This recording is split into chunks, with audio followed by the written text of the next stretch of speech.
you say the Lakers are family. How close to the family are you right now? Oh, extremely. I always will be. I mean, I always said, if you cut this arm open, man, I bleed purple and gold.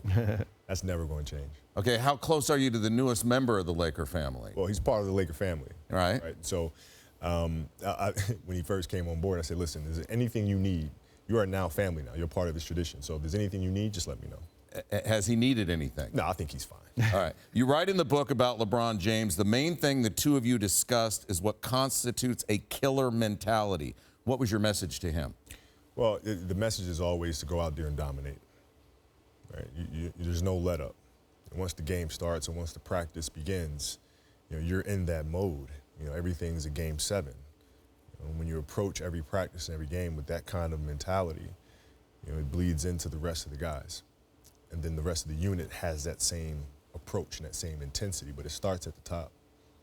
You got chicken skin on that. All right, you also said when it came to contact, you enjoyed hitting and getting hit more than LeBron, and that impacted your head-to-head matchups. How so? Well, I love posting up. I love the physicality of it, where, he liked playing on the perimeter more, which is interesting because he's 6'10 and 280, but he liked being on the perimeter. I like being down low, and I like banging.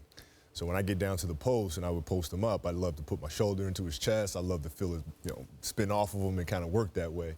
As he kind of grew older, you start seeing him going to post up more and bang a little bit more. But when he first came into the league, man, he's just like dancing around on the perimeter. Jerry passed the torch to Magic. Magic passed it to you. Fair to say you've passed it to LeBron? Well, it's funny is none of them passed the torch to any of them, right? Like it's a figurative torch. Yeah, it's a figurative torch. Jerry was here, and then Magic came, and now you have the responsibility and the pressure of the franchise, which is an immense one, right? And you got to win. And then I came on board with Shaq, and we were able to carry on that tradition.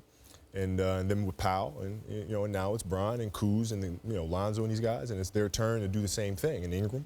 And it's a lot of pressure, but this is what we do. We don't hang division banners. What do the pictures in the book of you and Shaq say about your relationship? Well, Shaq and I now have a great time together. And his son, by the way, is going to be a phenomenal player. I'm looking forward to getting in the gym and working with him a little bit. But Shaq and I's relationship has always been a good one, man. Always been a good one. We've had our moments. Right.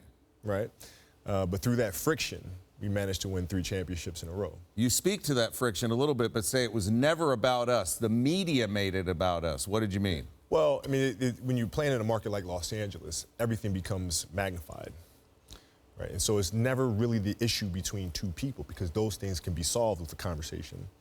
But when things get hyped up a lot, all of a sudden you have other people intermingling in between. And we weren't mature enough to tell everybody else, shut up. Shut up. I know what to do. I know the right thing to do. We're going to do it. But still in all, man, it was a hell of a journey.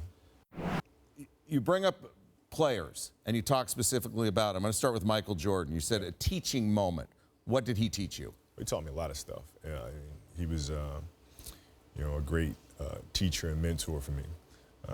But Michael was very tactical and very efficient with his movements. There was no wasted space. There weren't any wasted dribbles. I mean, he was very surgical with how he approached the game, and you can see it. I mean, he made the game look so easy.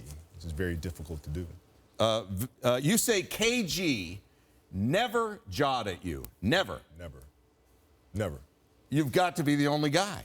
Well, I mean, but KG, the object is to win the game, right? So, there's certain players you don't want to talk to because he knew that was a losing proposition. It's going to make winning the game a little harder. You know what I mean? So, it's always, and same thing with me. I'm not going to talk to KG. It gets him fired up. Right. Then it picks everybody else up, and then off they go, right? You got to kind of, identify who you can get in the head of, and then that's who you go at.